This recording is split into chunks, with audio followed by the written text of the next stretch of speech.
अस्सलाम वालेकुम। अगर आपने कोई अक्सर गरी कर रहे हैं और आपको फोटक आ गई है, यानी आप जो धात बना रहे हैं वो फोटक हो गया, वो आपको कायम डली की सूरत में नहीं मिल रही, यानी तांबे के ऊपर आपने कोई दुआ तरह की तो वो रेत की तरह तांबा हो गया है। इसको बोलते हैं फोटक। इस फोटक को दूर करने के लिए जो आज आप लोग के लिए मैं एक छोटी सी अक्सर बताने लगा हूँ। नमक बनाने का तरीका आप लोग को आता है।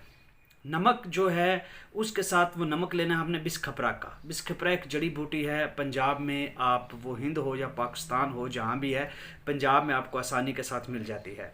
बिस्खपरा का नमक तैयार कर लें। नमक तैयार करने के लिए मेरी वीडियो बहुत सी मौजूद हैं। उसकी जो चुटकियाँ हैं वो उस पर तरा करें। जब आप कोई दुआ तर कर रहे हैं तो उसके साथ उसकी चुटकियाँ भी दे, तो उसकी फोटक बिल्कुल ख़त्म हो जाएगी और वो जो रेत की तरह तांबा चांदी होगी वो बिल्कुल एक डली की सूरत में आ जाएगी। बहुत एक पॉइंट था कि इस खिपरा के नमक की चुटकियाँ देने से फोटक जो है वो बिल्कुल दूर हो जाती है। तो इसको ज़रूर करें और अपनी इस जो मुसीबत है या इस मसले का जो हल है वो इसी बिस खिपरा में मौजूद है।